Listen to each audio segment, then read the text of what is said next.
My girlfriend posted, "Sometimes you must choose peace over pointless relationships." I liked it and replied, "Choosing peace now."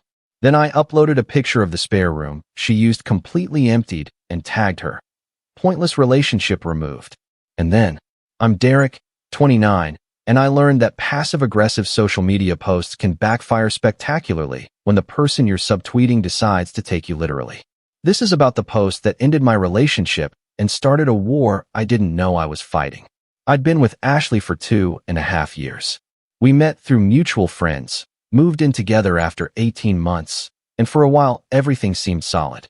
My apartment, my name on the lease, but we split bills and shared the space.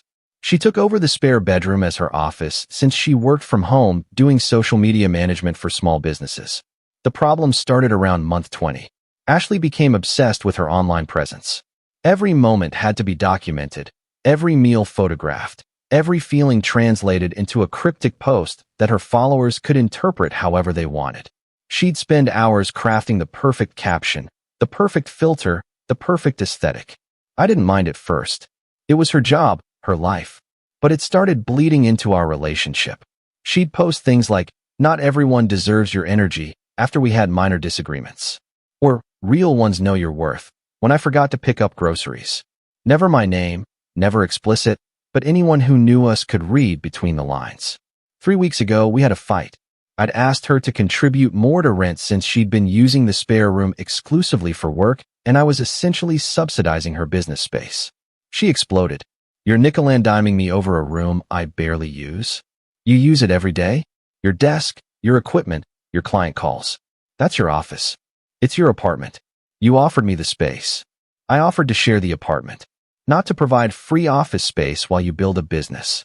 She went silent. Did that thing where she grabbed her phone and started typing furiously. I knew what was coming. A vague post about being unappreciated or disrespected that would get dozens of supportive comments from people who had no idea what actually happened. Sure enough, within an hour, sometimes you have to protect your peace from people who only see you as a transaction. Folded hand sparkles. I didn't engage. Went to bed frustrated, but not ready to escalate. The next 2 weeks were tense. She'd make passive-aggressive comments about supporting your partner's dreams, and real love doesn't come with invoices. I'd respond that real partnership means contributing fairly, which would lead to her shutting down and posting more cryptic messages. Then came the post that changed everything. Last Tuesday, around 3 p.m., she uploaded, "Sometimes you must choose peace over pointless relationships. Not everyone is meant to stay in your journey. Release what no longer serves you." Butterfly. I saw it immediately. We were in the same apartment. I was in the living room. She was in her office. She posted that, knowing I'd see it, knowing her 8,000 followers would see it, knowing people who knew both of us would read it and assume I was the problem. I stared at my phone for maybe 5 minutes. Something in me just snapped. Not angrily, more like clarity. She'd called our relationship pointless. Publicly. To thousands of people. Fine. I take her advice. I liked the post. Then I commented, "Choosing peace now." Within seconds, my phone started buzzing. Her friends commenting with confused emojis. Mutual friends texting, "What's happening?" Ashley herself appeared in the living room doorway. "What the hell was that comment?" "I'm agreeing with you. Choosing peace over our pointless relationship." "That's not what I meant." "Then what did you mean?" "You posted that we're pointless. That you need to release what doesn't serve you." "I'm helping. I'm releasing you." "You're being dramatic." "It was just a post." "Just a post. Like all the others where you've been subtweeting me for months? Where you air our private issues to your followers for validation." "I don't subtweet you. Not everyone deserves your energy after I asked you to help clean. Real ones know your worth, when I couldn't make your friend's birthday party because of work.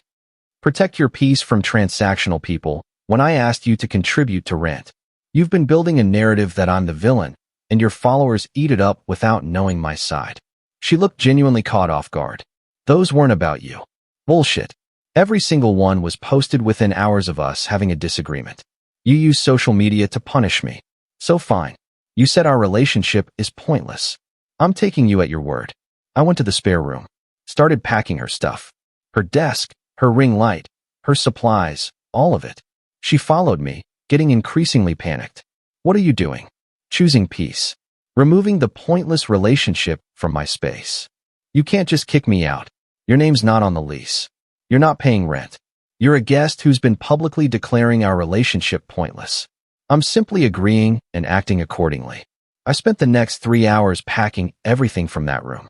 Every cable, every notebook, every piece of equipment. Stacked it neatly in the living room.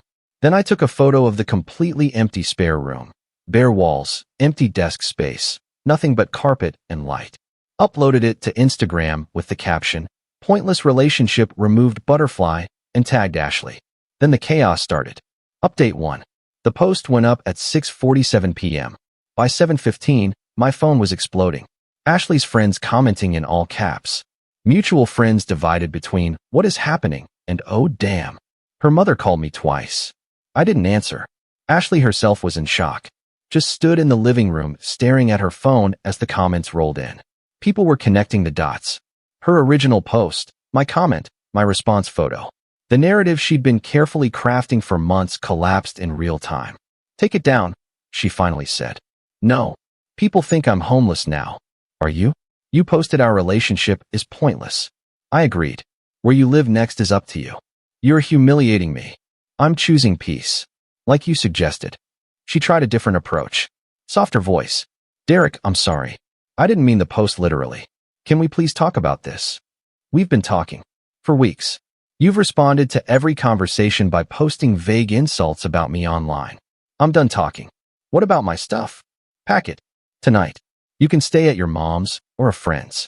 But the spare room is no longer yours. You can't do this." I just did. She spent the next hour calling people. Her mom, her best friend Jen, her brother. Loud conversations where she'd alternate between crying and raging. Meanwhile, my Instagram post was getting shared. People who knew us both were weighing in.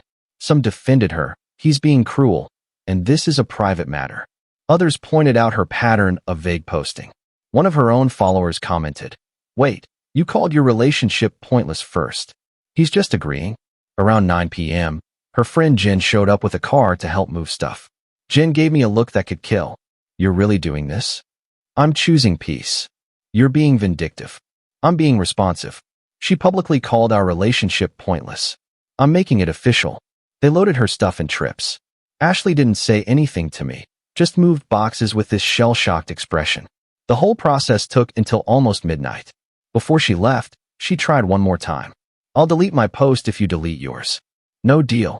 Your post stays up as proof you started this. Mine stays up as proof I finished it." She left. I closed the door and sat in the suddenly quiet apartment. Checked my phone. Over 200 notifications. DMs from friends, acquaintances, even people I barely knew. Everyone had an opinion.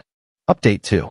The next day, Ashley posted a long story about how I'd kicked her out without warning and weaponized social media against her and showed my true colors.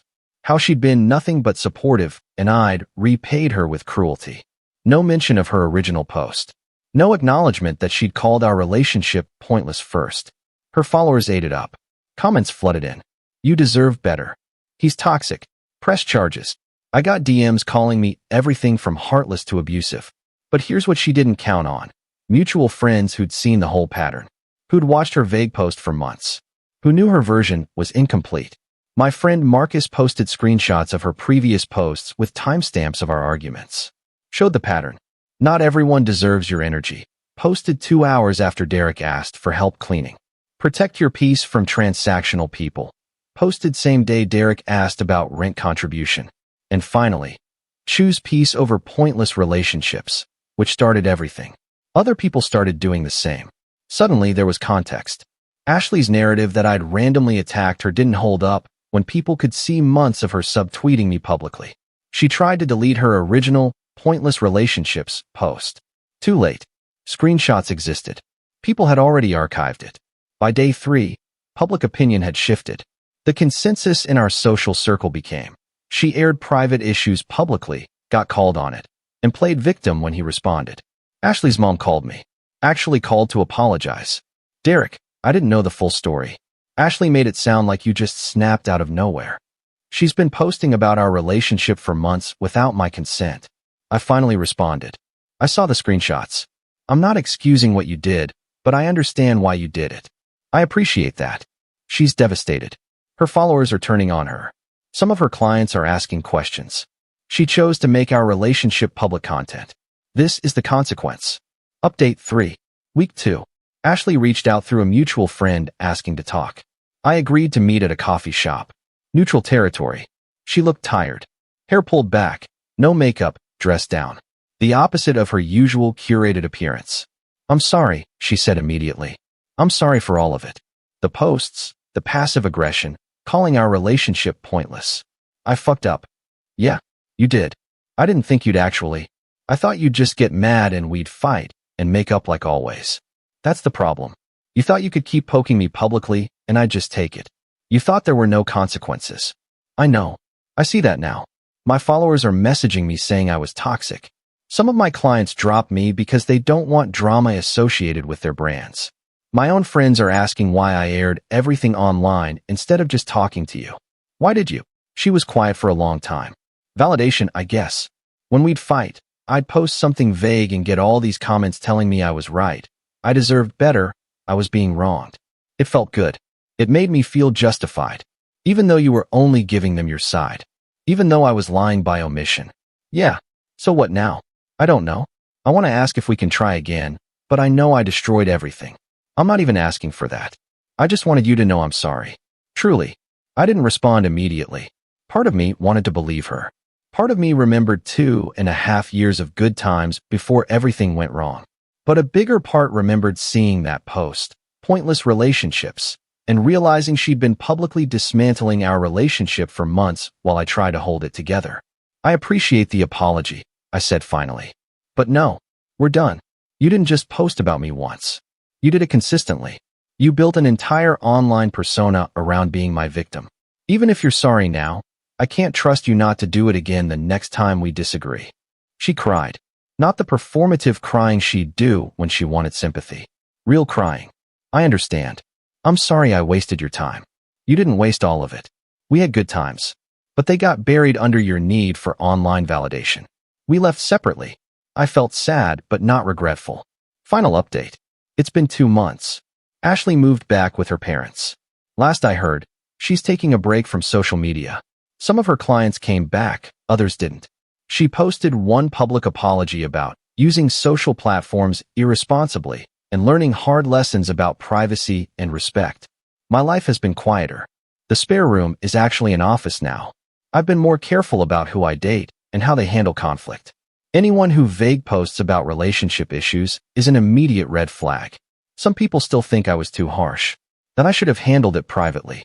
But here's my take. She made our relationship public content for months. I responded publicly once. The difference is, my response was direct. Hers were calculated to make me look bad while maintaining plausible deniability. I don't regret the post. Don't regret the photo of the empty room. She said our relationship was pointless. She said to choose peace over relationships that don't serve you. I took her advice. And honestly, I am more at peace now. No more wondering what she's posting. No more seeing our private moments twisted into public content. No more being someone's villain in a story they're telling thousands of strangers. She wanted me to be a supporting character in her social media narrative. I chose to exit the show entirely. Edit.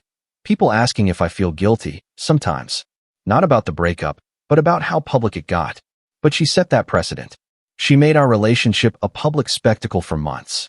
I just decided if it was going to be public anyway, the truth should be public too. Edit. For anyone wondering, yes, the apartment is much quieter now. And yes, I'm keeping that spare room empty for a while. Feels symbolic or something.